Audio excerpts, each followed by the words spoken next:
Hello. Morning, Shub. How's it going? Hey. Morning. How you doing? Doing great. I am really looking forward to talking to you. I appreciate you doing the show with me today. Yeah, me too. I'm excited. Yeah, Thanks for having me. I have been loving checking out your newest album, English, which came out, was it the end of last year? Yeah, it was October, the end of October last year. Yeah, yeah. And I mean, the album sounds fantastic. It's really like a lot of very unfamiliar material with me, mixed with a lot of things that I am more familiar with, and it's a really Thank cool, you. cool, unique style to dig into. And I've been loving your podcast. Awesome. Thank you so Also, much. which is also opening my like eyes to a lot of stuff I haven't really gotten to dig into. Hmm. So for listeners, just everything you've been doing is very interesting, and you know. And a really like fresh perspective on a lot of cool styles of music and how they fuse together. So I can't wait to talk about it. But let's start by talking about English. I mean, it's not your first release. So what's been different in like how you've approached making this album, and what's been different in how it was received and how your work has been changing since it released. Yeah. Well, first of all, thank you so much for listening and checking it out. I appreciate it. English. Yeah, it isn't my first release. I released three records before this, two EPs and one full length album. So I've been kind of trying to do one big project a year or like every 2 years. And English was mostly a pandemic album. I started writing it in 2020 and ended up releasing it in 2021. So a lot of the production is pretty different from everything else just because the nature of how we were recording it. A lot of it was remote or it was just me in my studio alone. Typically, we play songs with the band and workshop them and play them live. And this one was kind of the other way around, where the record was done and then we had to figure out how to play it live, just because live shows weren't happening for a long time. Yeah. So that kind of was one of the main differences. The other one was just thematically. I don't think I've had a record that speaks to one thing all the way through from start to finish. And this was kind of about my experience during the pandemic, but also about identity. And I've maybe over the past few years tried to articulate how I feel about who I am and where I come from, and I haven't really been able to do it. I think in a way that felt comfortable to me or sat well with me, until I think this record where I was able to actually articulate what I was trying to say, and also first figure out what I was trying to say. And so I think this album is a little bit different that way. Would you say that's like the same kind of struggle artist goes through, like in finding their voice, or is that a separate thing to you? No, that's a great parallel. I think that's exactly what it is. Actually, I for many years, I so I'm from India, but I didn't grow up in India, and now I live here, and I didn't grow up here either. And so there's this sort of fractured part of my like identity when I have to think about like where I'm from or what my tradition is or what my culture is, because it's not, it's not one thing. And oftentimes it feels like it's diluted by so many different things. Yeah. And figuring out like just how to put that in music and say it and talk about it was a kind of a process, and just like the process was for me to figure out my own playing style. Yeah. Yeah, it's a very similar thing. I think. Yeah, it's a good parallel. Absolutely, yeah, and I mean for the listeners, I'm going to talk more about this in a few, but the way you describe all this in, I think it's the first episode of your podcast, where you're talking about like what makes music indigenous and how a lot of people view, like music that's mixed with Indian music or music by Indians who have left the country. There's a lot. You talk a lot about this like at length, so I really recommend people listen to that because it like I didn't even know where the gray areas began with just Indian Right. music alone, and it's already as like super complicated with the history of American music. Mm-hmm. But I know that you were, you have lived in a lot of different countries, growing up, moving around. Is it mainly Indian and American music that are like? I mean, I assume more so American music even, but are there any other countries that outside of those two where the musical culture really like stuck with you and is having a big influence on your new music? Yeah, I would say it's probably mostly American music, just because that was the music of the time. Like that's what I grew up listening to. It was like pop music and punk rock music from like Yeah. the early 2000s, late 90s. So it was very American. But then at the same time, like at home, I was listening to what my parents were listening to, which is like Bollywood music, a lot of classic rock from the UK, because my parents grew up sort of listening to that music Yeah. in India. And then I guess we lived in various countries, like where I don't think I borrowed from any particular music tradition, but I do have like an affinity for like Middle Eastern music. We used to live in Cairo, and I think we would listen to a lot of that just on TV, just a lot of Egyptian music. And so I think that maybe made its way in there somewhere. But largely, I would say it was a lot of just American sort of Western music. And then there's other sort of like Indian cultural, traditional, familial thing that was happening in the background too. So largely those two, I think. Okay. Um, just a quick side note. Um, I don't know much about Indian music. I learned a little bit in school and theory classes, and I've listened to a few artists. But I know even less about Egyptian and like other Middle Eastern music, like you just brought up. Is there a fair amount of musical racism in people's understand? Like, do a lot of people lump all that stuff together and I mean, I assume the same stuff kind of happens in Latin music, but is there like so much of it that people think is the same that's completely different? Yeah, I'd imagine. Even when I think of Middle Eastern music, I wouldn't be able to discern the nuances between like Egyptian music or Algerian music or Sudanese music or like Palestinian or Iraqi music. They all have their own. I'm sure they all have their own folk traditions and sort of languages within them. Yeah. But yeah, and I think when we think of these sort of more typical sounds, we sort of relate them to larger regions. And yeah, maybe we do miss out on some of the details. Like I know that is a common thing with Indian music, where if you hear a particular scale that's like harmonic minor or something, it ends up sounding kind of like Eastern or Indian, which is fine because Yeah. that's how it's been in films and television and stuff to represent certain parts of the world.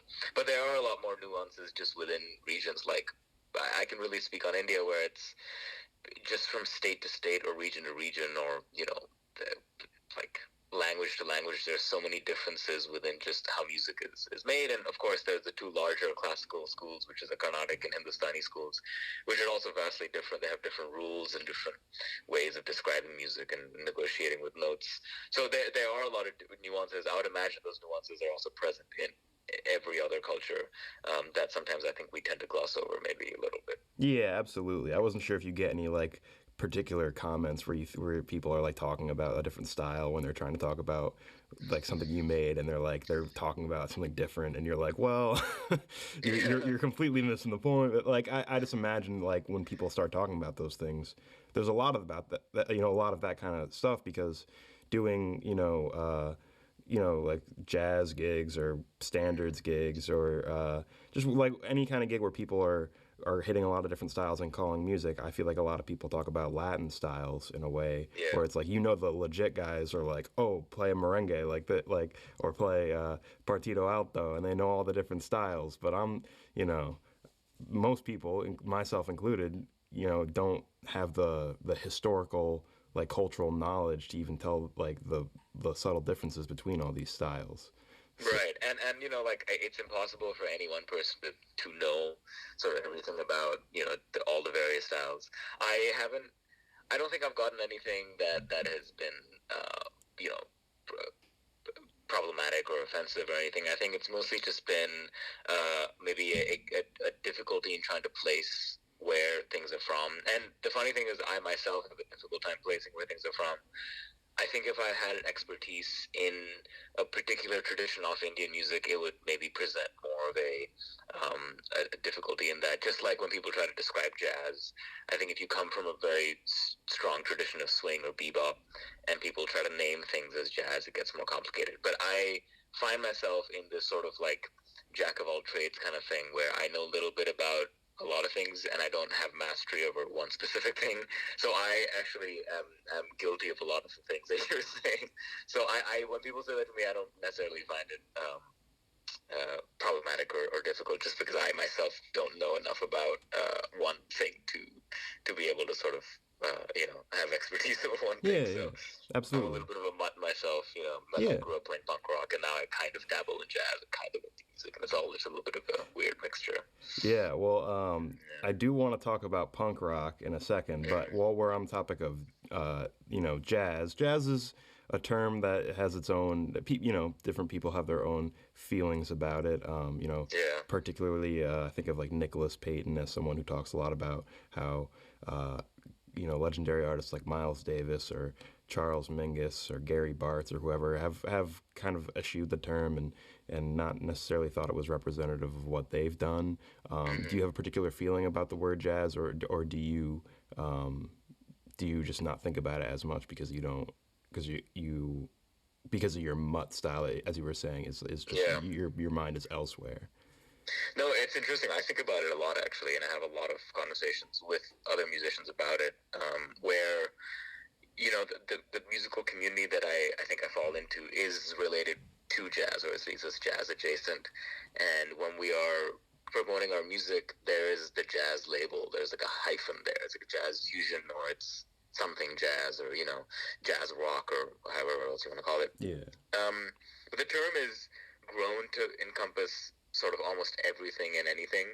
Um, so it's difficult in that way because you can kind of call anything jazz that's like improvised to a certain degree these days, which I don't know if that's a good thing or a bad thing, because I do know that when you try to then define the word, that is also problematic. So not to say that everything is jazz, but then when you start to say something isn't jazz, that also is a problem. And so Yeah. it's kind of got this interesting definition to it where people want to be associated with it, but at the same time, people do want to run away from it. Um, to me, I just feel like if you feel like you play jazz and you have borrowed from traditions of people who have also considered themselves to fall into the jazz world, then you can call it jazz. I don't think you're doing a disservice to it if you genuinely feel you represent an aspect of jazz and you're taking the genre forward. I would say if you're adding the label for other reasons that are not maybe indicative of the music you play, or you're just adding it on to make your music seem a certain way, then maybe it gets more complicated. But like I do feel a kinship with jazz and improvised music, and so I don't have a problem saying my music is jazz influenced at least. Yeah.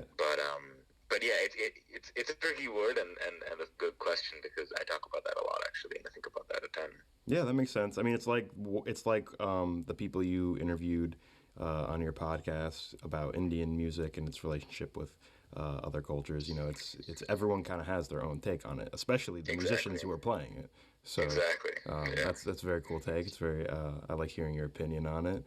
Yeah. I also want to hear some of your opinions about punk rock because I feel like Hmm. we're on two sides of the punk rock coin. Shub. Yeah. I see. I also grew up with like British classic rock when I was young from my older brothers, and then I became a bass player just before I started high school. And before I got into jazz and funk and hip hop and all that stuff, I was a hardcore punk nut. I was really into Black Flag, Dead Kennedys, the Minutemen, Dead Milkmen, No Effects. But yeah, I know you're a big pop punk fan, and Yeah. Big pop punk. Yeah. well, when I was in high school, man, I was a little snob. I thought Oh pop punk yeah. wasn't where it was at. I thought that was for the sellouts. Um, I mean, how did you get into pop punk, and what was your perception of other styles of punk?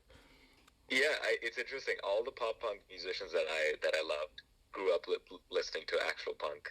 I do think there is a separation, and I love that ethos of that was in real punk, which was you should that pop punk was a bunch of sellouts, and because I do appreciate that because I love when people are like unapologetically authentic to their music, which I'm sure pop punk wasn't because it was just the pop music of the day. So I grew up listening to basically pop, Yeah, in that way because Blink 182 and Green Day and Sum 41 and stuff was all just pop music. So yeah, pop punk for me, I didn't know what punk rock was. I knew like Fugazi and some other bands yeah, like yeah. that. But like, I was really listening to the pop punk stuff, and that was like deeply influential. So I think I got like a watered down version of a lot of what punk rockers would listen to. Okay. So yeah, and I later learned in my life that I was not actually a punk rocker, but much more of a pop punk rocker. Well, hey, I sold out a bit too. I kind of just I was more like in a box when I was younger, like the punk kid. I was like super like anti-materialist. I would have like white t-shirts. I bought like cheap white t-shirts and I would bring them into school and I'd be sitting at my desk like drawing on them with a Sharpie to make my like punk shirts. Like I I love that. but like I eventually like I think what really opened me up to like other styles was Frank Zappa. Oh, Um, cool. and I ended up loving a lot of pop music, and I also like I had turned my nose up to hip hop and stuff, and thought that was like sellout music, and I came to love Hmm. that. So I don't think everything that's like idealistically punk rock is a certain way. It's like so isn't necessarily what I latch on to now, but I still Right. love a lot of that music, and I feel like what I like, um, I guess in pop punk, I feel like it's more harmonically driven. It's like it's brighter, Yeah.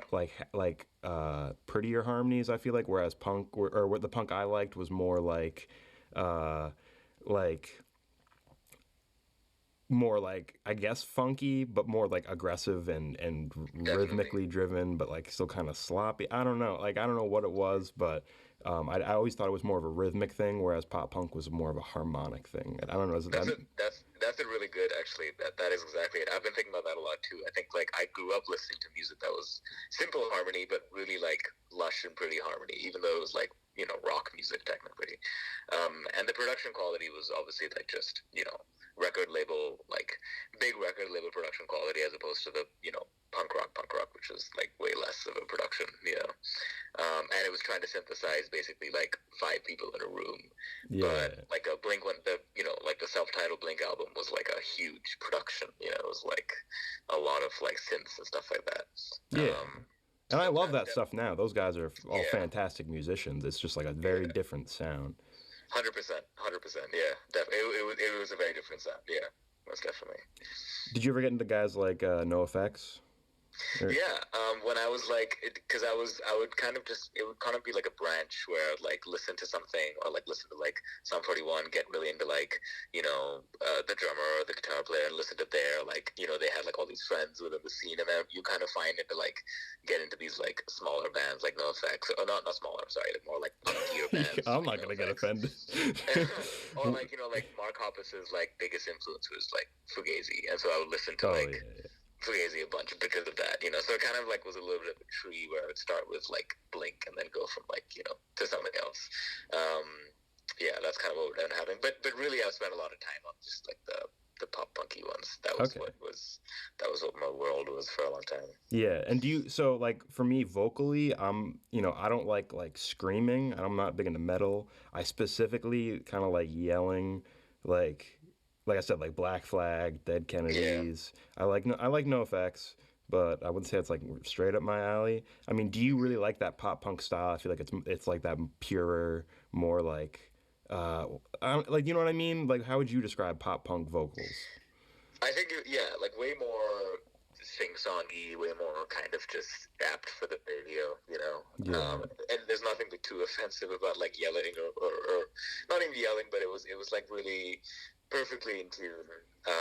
Like it was probably with an auto tune was like kind of becoming a viable thing for people to use, or at least like Melodyne, things like that. And that's yeah, way more like pretty pure vocal sound, as opposed to kind of more rough around the edges. And Yeah. like early bands, like early Sum 41 or early Green Day, early Blink was a little bit more rough.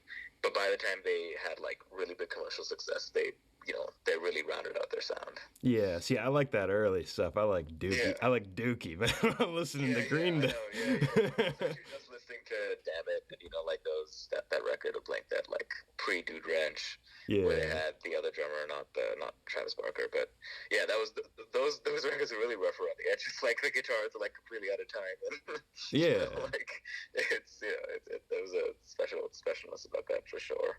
yeah. Now, would you say that like attraction to mm, intonation, whatever you want to call the better harmonic qualities, would you say that's a general like thing you like across the board in music, or do you have any particularly uh like unharmonic music you like, or like I like Charles Mingus, like is one of my favorite composers also, and Yeah, he gets like yeah. pretty out sometimes. Like, what's something darker harmonically that you really like? Oh, that's interesting. Yeah, I think I guess I've always actually gravitated towards things that are like really dense harmonically, really beautiful, really dense. Like even if it's like Avishai Cohen, the bass player, whose like harmonies like really rich and like heavy. I've always actually gravitated towards things that are more harmonically dense than less, I think. Um, of course, except if it's like Indian classical music or folk music that doesn't have chords necessarily, but Yeah, like in a more like harmonic context, yeah, I've always actually drifted towards things that like have this really thick bed of like chords or pads or harmony. Even like Debussy or Ravel, or something older has that also, and I've always loved that sound for okay. sure. Yeah, Yeah, that makes sense. Like I said, I feel like I'm more rhythmically driven. I like to hear yeah. like rather than like extra chords in the back, I'd rather hear like a little percussion or a little or like a Interesting. guitar, like Yeah, a rhythm I think I'm the guitar opposite or of that. like Yeah, yeah. sometimes when there isn't a keyboard player in a band that's just a guitar trio, I like panic because I need like a bed of like chords or Yeah. something. If I'm like soloing over something, yeah, I'm actually the opposite of that. I think. Okay, interesting. So do you feel like you like well, let's say you're playing like a standards gig, you're playing some like jazz stuff. Mm-hmm. Would you rather solo over something that has more chords built into it, or do you like modal music where there's like just more openness and less decisions to make? Interesting. I like both. The modal music I love because it actually, to me, provides an opportunity to really jump into one singular chord or one singular key.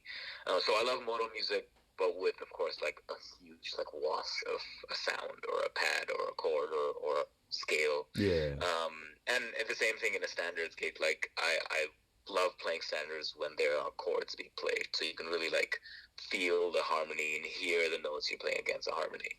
Um, and I've changed some of my playing to fit like standard gigs that like don't have a keys player, and I'll like try to play more chordal stuff, and I'll try to like learn how to play more chordally just because I like chord stuff so much. Yeah. So yeah, I like both of those, but with the condition that there is a lot of harmony inbuilt in it. Okay.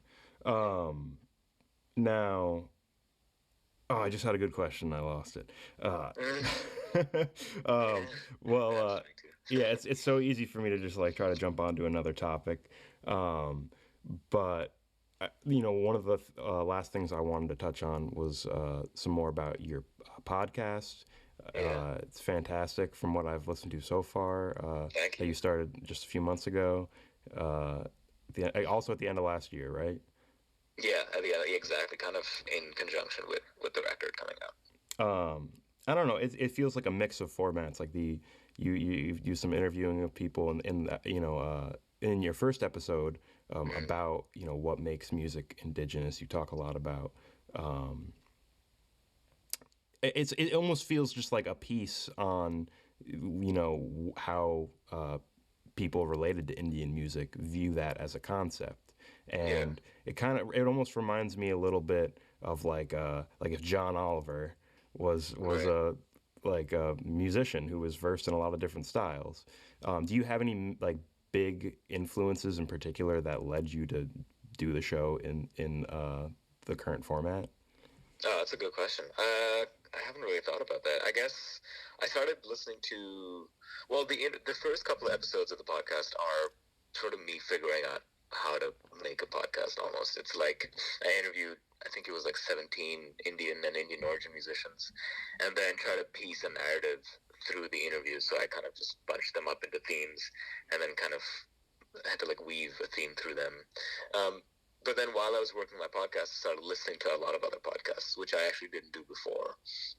So now I'm really influenced by like Freakonomics and This American Life and Okay. people I mostly admire, which is like that kind of format of like interview style, but also you're kind of weaving a narrative through these interviews, and you're using first person interviews as your like evidence to support a claim, and that's sort of become the format now to a certain degree. Yeah, I don't listen to those two shows that you just named. I've heard of them, and I listen to a little bit of like political stuff podcast wise, but I actually Yeah, mainly listen to like comedians. So I feel yeah, like me too. that's Actually, yeah, that's like where that's like a lot of the podcast type of stuff I see, and yours felt like so in depth, well edited, like it listened like an essay. right, right, I yeah. felt like I really like it's not like I even got an answer to what you were like breaking down. It's almost like I got like all the potential ways to think about it, and it was That's great. Yeah, yeah, it was just like a really cool like crash course on just how of like a major culture can identify with a complicated like history of music. yeah. Thank you. Yeah, it's definitely been. I've had to figure out like what the format is, and I think I like the curation, the really curated, heavily edited ways of doing it. But of course, yeah, a lot of the comedian podcasts I listen to, there's these two British comedians called James A. Caster and Ed Gamble. They have a podcast called Off Menu, and that's kind of just they're just talking basically Oh, for okay. an hour, and that's what's funny about those kind of. There's another podcast format which is just people speaking, Yeah. which isn't mine is like really edited, really curated, and I would love to do versions of my podcast where I'm just speaking, but I don't have the self confidence in my ability to carry a conversation that masterfully. So I have to go back and do a lot of splicing and editing. But Well, you're doing a great job now. Listen, I suck, Shove. Okay, here's what I do. I just put it out. You just gotta put it out. dude, that's basically been my like motto is just put things out, Yeah, see what happens. Yeah. yeah, I feel you, man. But one of my, all right, actually, I can't even say one of my favorites because I have a lot of favorites, but it's up there. I really love Andrew Schultz's Flagrant 2 with Akash Singh. Do you know Akash Singh? No. Oh, okay. Well, he's an Indian comedian who he in his newest special. It's called Bring Back Apu. Oh yeah, yeah. Oh yeah, yeah, yeah. I saw that. I didn't watch it, but I saw like something of it. Yeah, An well, ad or something. yeah, he's taking on like another one of those like Mm-hmm. interesting like kind of cultural things where a lot of people are like, oh, that's wrong, and other people like Right, right. are like, oh, I don't know, I just kind of have my own nuanced view of it. I guess in the special, his thing is just like oh, I don't care about Apu as a negative stereotype. He's like a positive stereotype in some ways because he's a business owner. Like Right. I can't give the full good argument Yeah, and the yeah. great jokes he puts along with it. It was great, but again, it's like it's not the right answer. It's just another way to look at it. Uh, Mm-hmm. I mean, do you? I guess like Apu as a character in The Simpsons.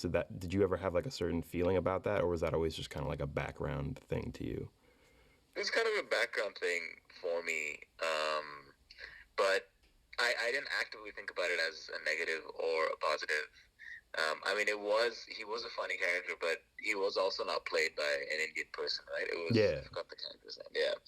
So I think like later, when you think about those kind of things, you don't think about them at the moment they're funny, but then I think what it does is it kind of like in my podcast I talk a lot about this internalized sense of like how you begin to learn stereotypes about yourself, and Mm. that happens to I think everybody. But from an Indian perspective, things like the Indian accent for Indians especially is hilarious. Like we find it like funnier than anybody else in the world does.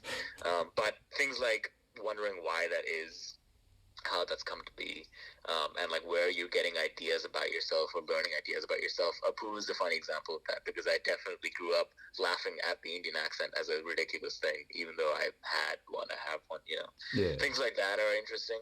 But as a character, Apu was, to be honest, before I knew or thought about whether it was problematic or not, I was just excited that there was a brown character on The Simpsons. Really, I mean, I think it was not excited, but it was just kind of like, oh, it's nice Yeah. because he's Indian. He's supposed to be Indian. His wife wears a sari, like my mom wears a sari. It's kind of nice. So those kind of things were interesting before I kind of delved into what the cultural sort of repercussions if that was. And now when I think about it, I guess it's too nuanced to even, I don't even know. I haven't really thought about it that much, but that's a good question. Yeah, I was just curious to know if Yeah. you knew about Akash and that special, and it's just like another I think I've heard interesting. of that special. I should watch it. Yeah, it's just another interesting take on like a really nuanced cultural issue. Yeah. And Because there's another special called The Problem with Apu, right? yes, yeah, it was a reaction to that. By another Indian comedian. Yeah. Um, but like in general, how do you feel like the state of like comedy is in America versus India? Isn't there like a I can't remember his name, Verdas, like a very Yeah. major Yeah, comedian in yeah. India being like persecuted right now? Right. Yeah, a little bit. I think the Indian comedy scene is massive. It actually kind of exploded in the last, at least from my vantage point, in the last like maybe 20 to 30 years. And now there's like a multitude of comedians who speak very many different languages.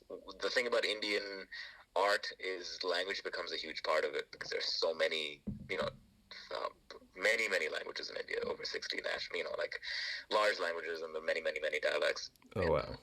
within that. But there's now comedians who I think represent probably every major language in India, and there's been Hindi comedy and Tamil comedy for forever, but like now there's a lot of English comedy as well. So there's a full gambit of different languages.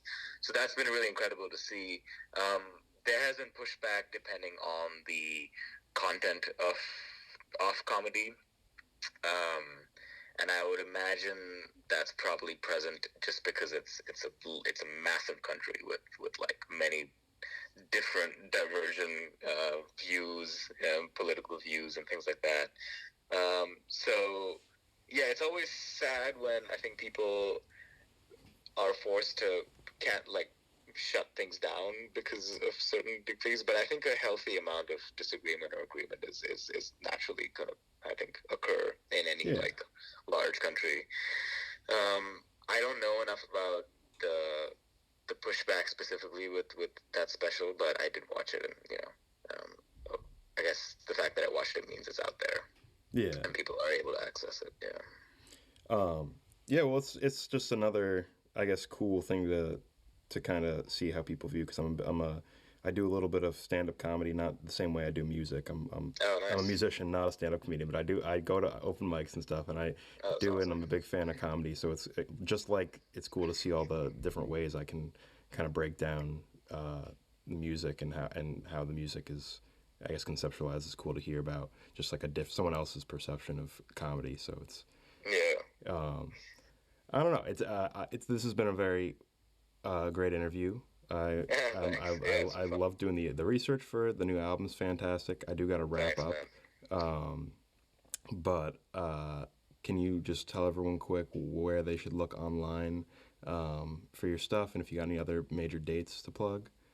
Yeah, where my band is playing in Texas this coming weekend on March 13th and 14th. Oh, sorry, May 13th and 14th. We will be in Dallas at Windmills, and May 15th we're going to be in Austin at Long Play East. And other than that, English is out. Came out last year. I'm spending this year just sort of pushing it, recording videos, and releasing content related to English. It's on Spotify, Apple Music, or wherever else you stream music. And then I also have a podcast, and I have episodes coming out every 2 weeks. And I'm going to be doing that for as long as I can. I've been started doing it every 2 weeks at the beginning of this year, and it'll continue. So that's on podcasts, Spotify or Apple Podcasts or wherever else you stream your podcasts. Awesome. Well, thank you again. It's been a pleasure talking with you, and hopefully I can Yeah, catch a show thank you soon. so much. Yeah, thanks a lot.